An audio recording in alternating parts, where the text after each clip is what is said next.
오래된 커플이 결혼의 과정에 도달하기 위해서는 이 권태기라는 것을 통과합니다.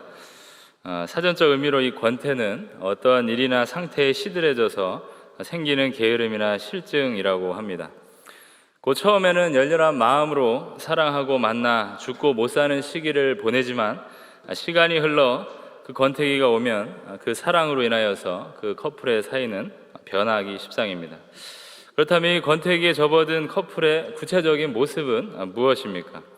제가 몇 가지 이야기를 할 텐데요. 첫째는 상대를 너무 당연하게 여기게 된다는 것입니다. 자주 만나고 또 자주 같은 시간을 보내니까 소중한 것을 잘 모르는 것입니다. 또 서로 함께 보내는 시간이 줄어들기 시작하고 또 우선순위 목록에서 1위를 차지하는 존재가 바뀐다는 또 이유가 있습니다.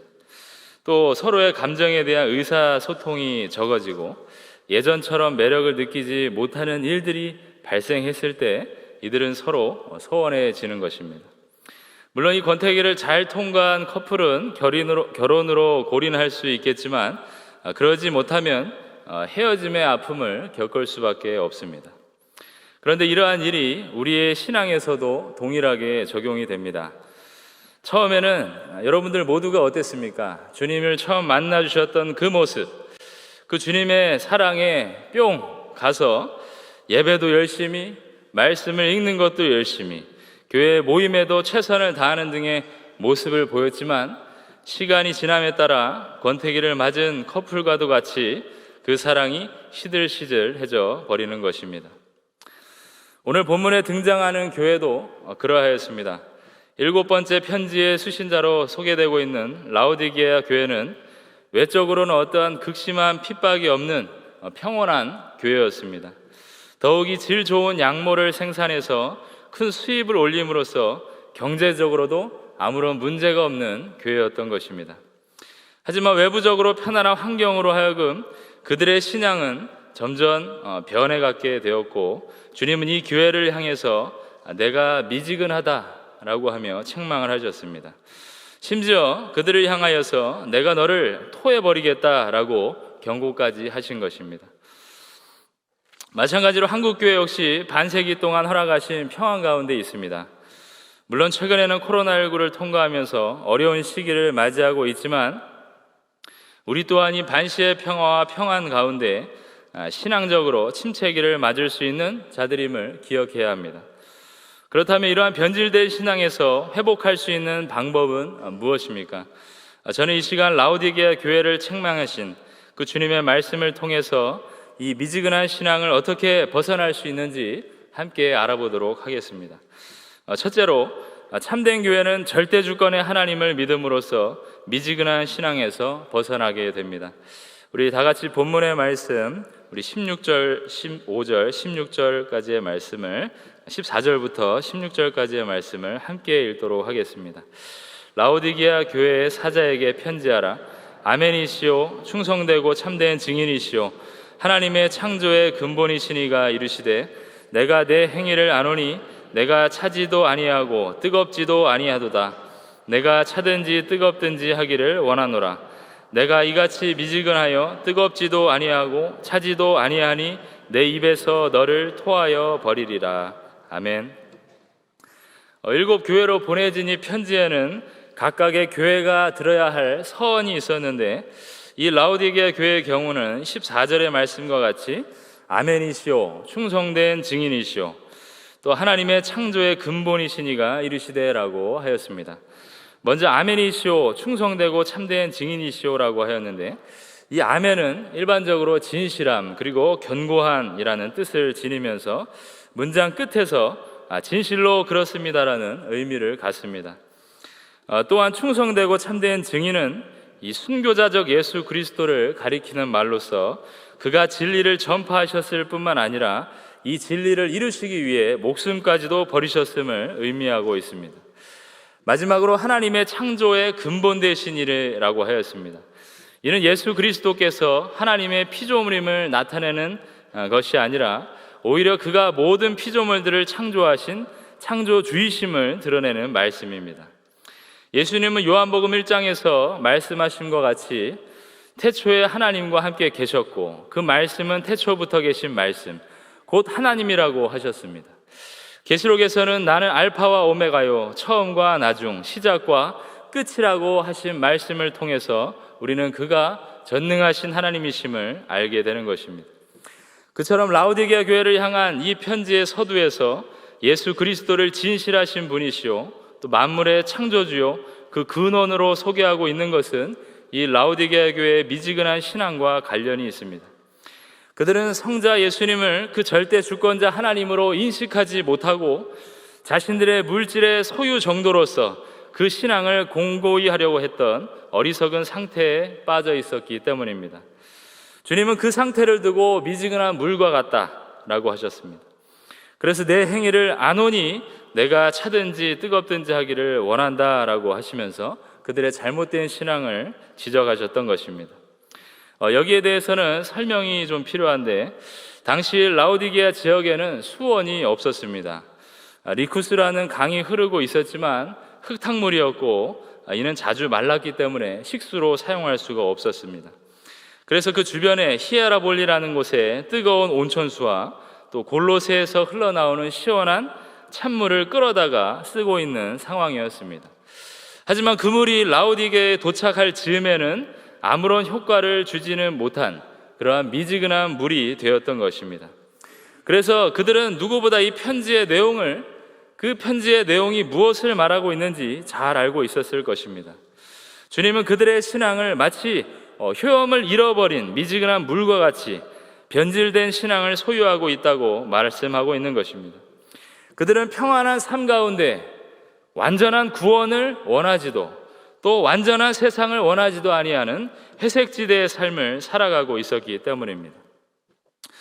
그런 주님은 평가하시기를 그들을 토함같이 입에서 내치겠다라고 하셨습니다.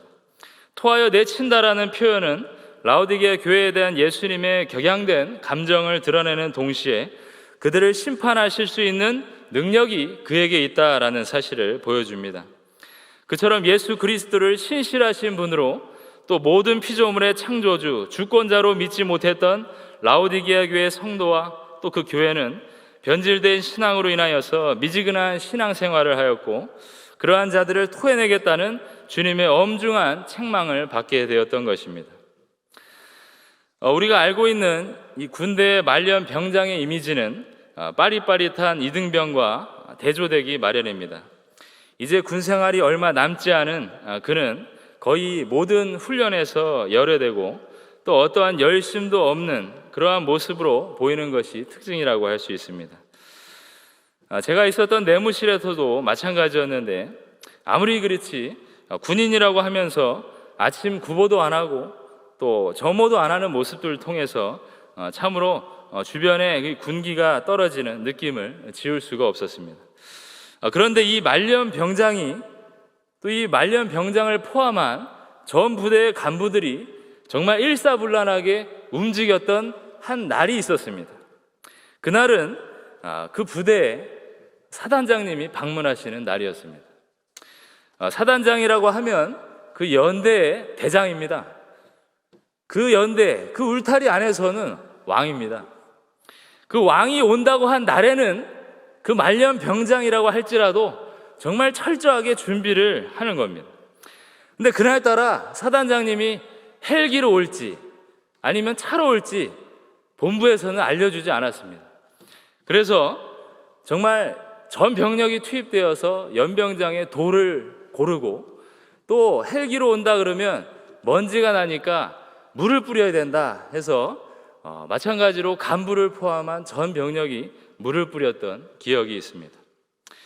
그날에는 늘 입으로만 지시했던 준이도 땀을 흘리면서 다녔고 모든 간부들이 물동이를 들고 다니는 어떤 최선을 다하는 모습을 보게 되었던 것입니다. 왜 그렇습니까? 그 사단장은 능력이 있기 때문입니다. 말년 병장이라 할지라도 그 사단장에게 한번 잘못 보이면 전역이 미루어질 수도 있고 간부들은 그 진급에 문제가 생길 수도 있기 때문에 그들은 그 사단장이 온다는 소식에 총력을 다하여서 준비하였던 것입니다. 하물며 이 지금 계시록에서 말씀하고 계시니 진실하신 하나님, 끝까지 약속을 지키시는 하나님, 창조의 근원 되시는 그 근원 되시는 분이라고 소개하고 있는 그 예수님이 오신다고 했을 때 우리는 가만히 있을 수 있겠습니까? 절대로 그럴 수 없습니다. 요한계시록 22장 20절에서는 이것들을 증언하신 이가 이르시되 내가 진실로 속히 오리라 말씀하셨습니다. 그 군부대에 속한 일개 사단장의 그 소식에 그들이 그렇게 움직였다면 우리 인생의 절대 주권자 하나님, 속히 오신다는 그 진실한 말씀을 듣고 믿는 성도들은 절대로서 가만히 있을 수가 없는 것입니다. 미지근한 신앙 가운데 있을 수가 없습니다.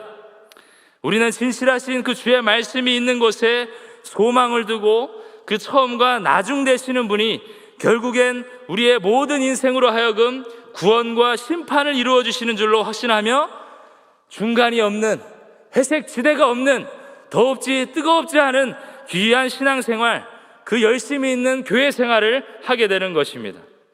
결코 내 소유가 지날 때 평안하고 그렇지 않을 때는 불안해하는 변질된 신앙이 아니라 창조의 근본 대신 우리 주권자 주님만을 겸손히 믿고 나아가시는 진짜 신앙생활을 하시기를 바랍니다. 그리하여 우리에게 허락하신 이 신년에도 절대 주권자 하나님, 신실하신 주님의 말씀만을 기대하고 소망하시는 가운데 구원받은 성도의 삶을 힘차게 살아가시는 모든 경영의 지체들이 다 되시기를 바랍니다. 두 번째로, 참된 교회는 오직 예수님의 은혜만을 힘입어 미지근한 신앙생활에서 벗어나게 됩니다. 다 같이 본문의 말씀 17절과 18절의 말씀을 함께 읽도록 하겠습니다. 내가 말하기를 나는 부자라 부요하여 부족한 것이 없다 하나 내 곤고한 것과 가련한 것과 가난한 것과 눈먼 것과 벌거벗은 것을 알지 못하는도다. 내가 너를 권하노니 내게서 불로 연단한 금을 사서 부요하게 하고 흰옷을 사서 입어 벌거벗은 수치를 보이지 않게 하고 안약을 사서 눈에 발라 보게 하라. 아멘.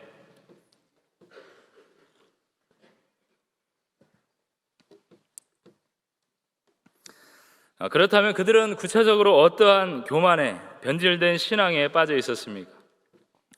17절에서 말하기를 나는 부자라 부요하여 부족한 것이 없다라고 하였습니다. 실제로 라오디게아 그 도시는 다른 소아시아 도시들에 비해서 상당히 부유했습니다. 이들은 주로 흙 양모로 짠 화려한 의복들을 팔아서 부를 축적을 했고, 또 소아시아 무역의 중심지로 서쪽에서 에베소 지역에 몰려드는 그 사람들과 많은 물품들이 모여들어 현금 사용이 잦았고, 이로써 큰 은행이 설치되어 금융업으로도 막대한 이윤을 남겼던 것입니다. 또한 이 도시에서 BC 4세기 정도부터 알려진 유명한 의과대학이 있었는데, 이곳에서 생산된 부르기아 안약은 세계적으로 각광받는 의약품에 속하기도 하였다고 하였습니다. 그런데 이 지역은 다른 소아시아 지역들과 마찬가지로 지진대에 속해서 잦은 지진에 시달렸습니다. 특히 AD 60년경에는 유례없는 큰 지진이 있었는데 도시가 무너진 이 황폐한 상황 속에서도 로마 황제의 도움을 거절하고 자력으로 이 도시를 재건할 정도로 엄청난 재력을 보유한 도시였던 것입니다.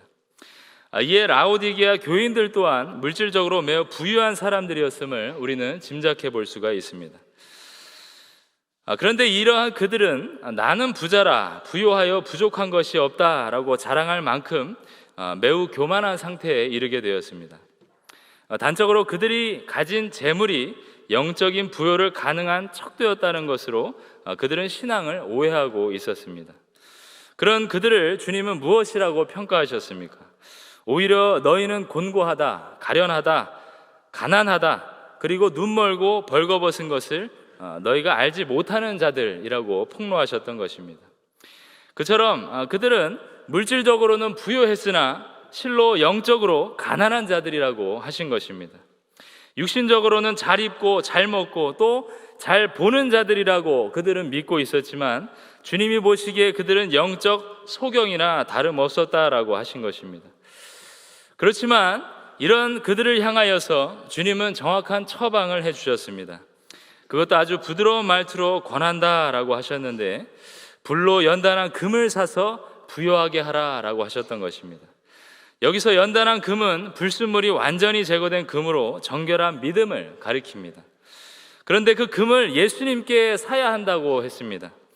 즉 진짜 부요는 세상에서 얻는 것이 아니라 바로 예수 그리스도께로부터 온 순전한 믿음임을 말하는 것입니다. 그들은 자신의 소유를 믿어야 할 것이 아니라 바로 주님이 주시는 믿음으로써 살아가야 하는 자들입니다. 또한 흰 옷을 사서 입어 벌거벗은 수치를 보이지 않게 하라 하였고, 안약을 사서 눈에 발라보게 하라고 하였습니다.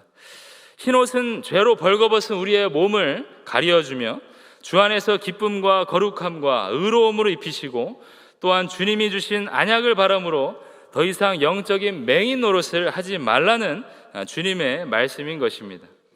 그처럼 라우디게아 교회는 인생의 헛된 가치들로 자신을 채워 영적으로 가난했기 때문에 미지근한 신앙을 소유할 수밖에 없었지만, 주님은 그들에게 자신에게로부터 자신에게 불로 연단한 금과 흰옷과 안약을 사서 진짜 신앙인으로서의 삶을 살라고 권면하신 것입니다. 4월부터 시작하죠. 이 새소식반은 우리 교회의 자랑이라고 할 수 있을 만큼 많은 전도의 열매가 주렁주렁 맺히는 전도의 통로입니다. 코로나 기간 동안에는 대면 전도가 어려워 진행하지 못했지만, 이제 각 놀이터와 또 각 집에서 친구들을 맞이할 준비를 하고 있습니다. 수고하시는 새소식반 교사분들과 또 협력 교사분들의 헌신은 여러분들이 아시는 것처럼 이루 말할 수가 없을 정도입니다. 특히나 새소식반을 위해서 집을 제공한다는 것은 지금 같은 시대에는 더욱 귀한 일이 아닐 수가 없습니다. 점점 사회가 개인화되어 가고, 또 그러한 인식 속에서 개인의 집을 제공해 준다는 것은 믿지 않는 자들 입장에서는 상상할 수도 없는 일이기 때문입니다. 하지만 주님께서 입혀주신 옷을 입고 또 그분이 발라주시는 안약을 바른 자들은 진짜 부요가 세상에 있지 아니하고 그 주님께 있다는 사실 때문에 자신의 소유도 주를 위해서 사용할 수 있는 자들이 됩니다. 진짜 눈이 열린 것이죠. 이전에 자신도 그렇게 눈먼 상태로 지냈지만 주님께서 주시는 순전한 믿음과 죄사함의 은총은 교만의 신앙이 아니라 겸손과 순종의 신앙으로 우리를 변하게 했다는 사실을 반드시 기억하시면서 이 순종에 계속해서 나아가시기를 바랍니다. 또 제가 듣기로 4월 1일에 그 토요일에는 신년을 맞이하여 남녀 전도회가 모여서 이 교회 구석구석을 청소한다고 들었습니다. 이미 지난 토요일에 사전 작업을 한 상태로 알고 있는데 꽤나 구체적인 내용들인 것 같습니다. 일반 교회 청소도 하시지만 니스칠이나 페인트칠, 각종 수리 등을 이 전문 분야에 속하신 우리 성도님들의 참여로 진행한다고 들었습니다. 어쩌다 보니 광고의 시간이 됐는데 어디까지나 자발적으로 준비한다고 들었기 때문에 저는 그 예수님의 은혜를 입고 있는 우리 성도님들이라면 많은 참여를 해주실 걸로 믿고 기도하고 있습니다. 이러한 일들, 곧 교회를 섬기는 일들, 그리스도의 은혜로 그리스도의 옷을 입은 자가 아니면 감당할 수 없는 일이라는 사실을 여러분들은 잘 아실 것입니다. 라우디게아 교회는 이러한 눈이 닫힌 상태로서 주님 앞에 나아갔습니다. 그로써 형식적인 신앙생활들을 하였지만 주님께서는 그들을 내치지 아니하시고 부드러운 말로 권하면서 내 옷을 입어라, 내가 주는 안약을 발라라 라고 말씀하고 있습니다. 그것은 세상 사람들로 하여금 절대로 이해할 수 없는 일이고 미지근한 신앙을 하고 있는 성도들에게는 귀찮은 일이 될 것이지만은 그리스도를 진정한 믿음을 소유하게 된 경향의 성도들에게는 그 일이 가장 우리에게 존귀한 일이 되며 기쁜 일이 될 것을 확신하면서 주의 은혜를 힘입어 계속적인 교회 사랑에 힘쓰는 여러분들이 되시기를 바랍니다. 그리하여 이전에 가난하고 곤고하며 가난한 자들이었지만 이제는 주님께로 흘러나온 은혜로서 부유하게 되었다는 사실을 늘 기억하고 진실한 은혜 충만함으로 신년을 향해 달려가시는 경향의 성도님들이 되시기를 바랍니다. 세 번째로 참된 교회는 끝까지 우리를 기다려주시는 주님께 회개함으로써 미지근한 신앙에서 벗어나게 됩니다. 다 같이 본문의 말씀 19절과 20절 말씀을 함께 읽도록 하겠습니다. 무릇 내가 사랑하는 자를 책망하여 징계하노니 그러므로 내가 열심을 내라 회개하라. 볼지어다 내가 문 밖에 서서 두드리노니 누구든지 내 음성을 듣고 문을 열면 내가 그에게로 들어가 그와 더불어 먹고 그는 나와 더불어 먹으리라. 아멘. 주님은 겉으로 부유하게 보였지만 영적으로 가난했던 그들에게, 라오디게아 교회에게 당신 자신을 치유책으로 주셨습니다. 그리고 미지근한 신앙을 소유한 자들을 토해내겠다고 진노를 쏟아내셨지만 그들을 여전히 사랑하고 계심을 우리는 또 말씀에서 확인하게 됩니다. 19절에서 무릇 내가 사랑하는 자를 책망하여 징계한다 라고 하였습니다. 여기서 사랑하는 이나 책망하여 그리고 징계하노니, 여기에 속한 모든 말씀은 현재 시제로 기록되어 있는데, 이는 택한 자를 사랑하시되 어떠한 형편에 있든지 변함없이 사랑하시는 그리스도의 성품을 보여줍니다. 그 주님은 내가 열심을 내고 회개하라 라고 하였습니다. 이 권면은 예수께서 라오디게아 교회의 회개를 얼마나 원하고 계시는지 알려주고 있는 말씀입니다. 자신의 목숨까지도 아낌없이 버리신 주님의 사랑은 그들이 회개하고 돌아올 것을 더욱 애끓는 심정으로 기다리고 있음을 보여주고 있습니다. 주님은 또한 내가 문 밖에 서서 두드린다 라고 하시면서 그 그리스도의 인내와 사랑을 실감나게 보여주고 있습니다. 미지근한 신앙으로 일관하는 라오디게아 성도들을 떠나지 아니하시고 계속하여서 문을 두드리시는 것입니다. 그러한 가운데 누구든지 내 음성을 듣고 문을 열면 내가 그에게 들어가 그와 더불어 먹고 그는 나와 더불어 먹으리라고 하셨습니다. 여기에서 누구든지라는 구절은 주께서 각 개인에게 친히 말씀하여 주심을 의미합니다. 그 음성에 문을 열면이라고 하였는데, 이 문은 예수님께서 강압적으로 문을 열지 아니하시고 우리의 회개의 때를 기다리신다는 것을 뜻합니다. 곧 주님은 라오디게아 교회가 각 개인이 그 부르심의 회개를 원하시고 당신을 받아들이시도록 기회를 주고 계신 것입니다. 고대로부터 지금까지 이르기를 그들과 함께 먹는다, 음식을 함께 나눈다는 것은 화해와 신뢰, 그리고 나아가 친밀감을 표현하는 일입니다. 그런 점에서 예수님께서는 죄 많은 세리들과 또 주님 그 창녀들과 함께 식사를 하셨고, 이러한 행동의 결과로 세리와 죄인들의 친구라고까지 불리셨습니다. 그 주님은 가난하고 초라하기 그지없는 죄인들과 함께 식사하시려고 하셨고, 그 주께서는 영광대 보좌를 떠나 내려오셨으며 죄인들에게 특별한 우정, 언약의 관계를 맺어 주셨던 것입니다.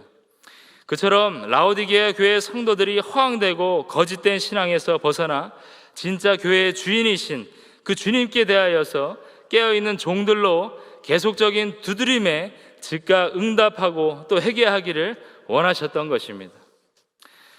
우리나라에서도 실종 사건이 꽤나 일어나고 있습니다. 제가 이 사실을 어떻게 체감했냐면, 우리가 코로나를 통과하면서 이 정부에서 보내주는 알람을 계속 받았었는데, 그 사이사이에 그 실종된 인물들의 정보들이 계속해서 오는 것을 통해 많은 이들이 실종되고 있구나라는 사실을 또 깨닫게 되었습니다.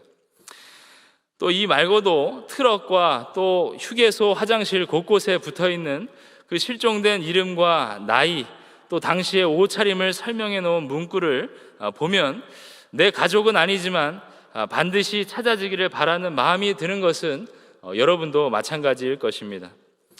그런데 지난 21년도에는 놀라운 사건 하나가 있었는데, 24년 동안이나 유괴된 아들을 찾아 오토바이로 약 50만 킬로를 달린 아버지라는 제목의 기사가 있었습니다.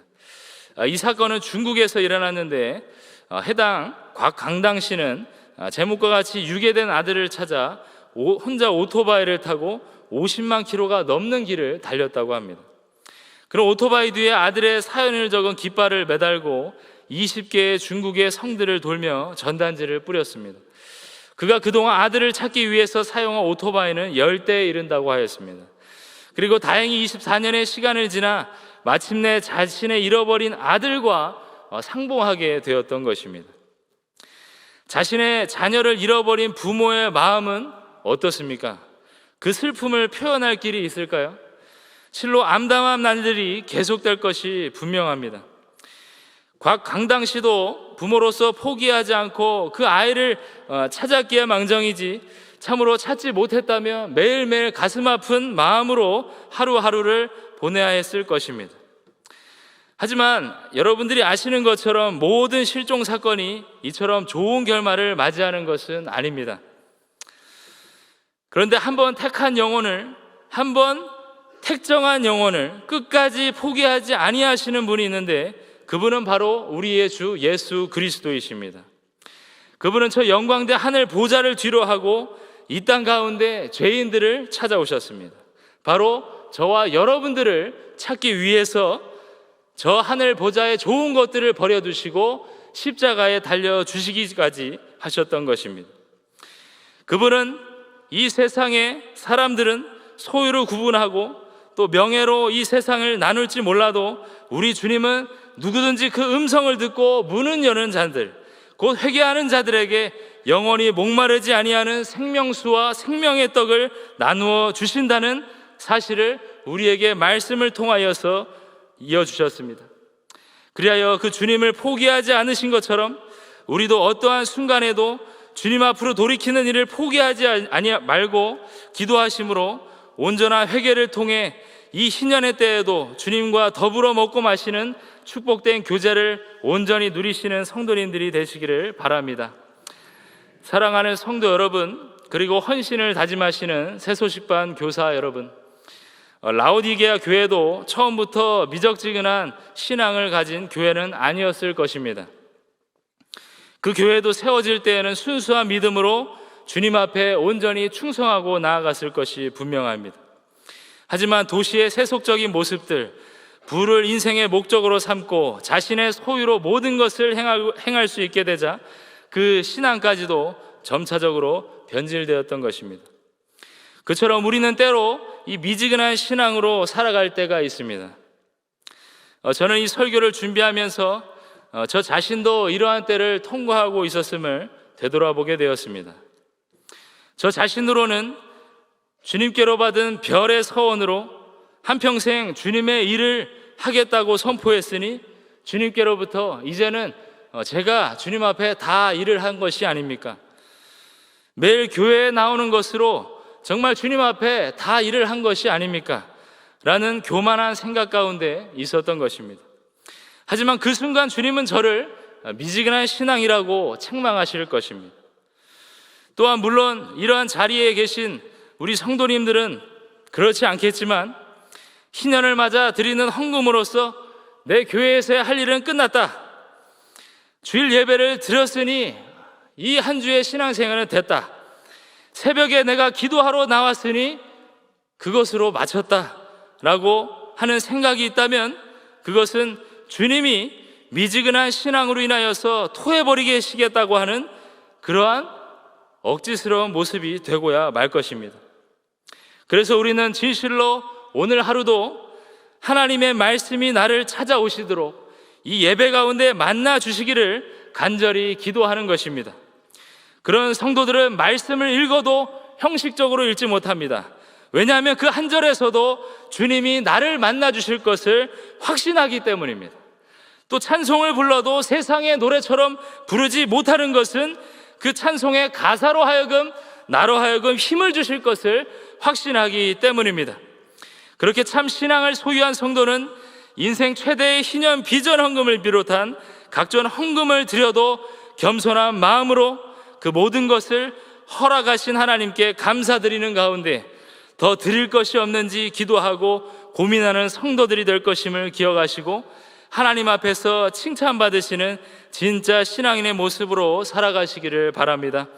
그처럼 세상의 교회들이 다 변할지라도 우리 경양교회만큼은 절대 주권의 하나님께 겸손한 신앙으로 나아가시고 오직 예수 그리스도의 은혜만을 힘입는 가운데 우리를 저 영원까지 기다려주시는, 끝까지 기다려주시고 회개하기를 원하시는 그 주님으로 인하여서 예수님과 먹고 마시는 충만한 교제를 누리시는 가운데 차든지 뜨겁든지 하는 신앙의 올바른 태도로서 이 신년에도 계속되는 발걸음으로 주님 앞에 나아가시는 경영의 성도들이 다 되시기를 주님의 이름으로 축원합니다.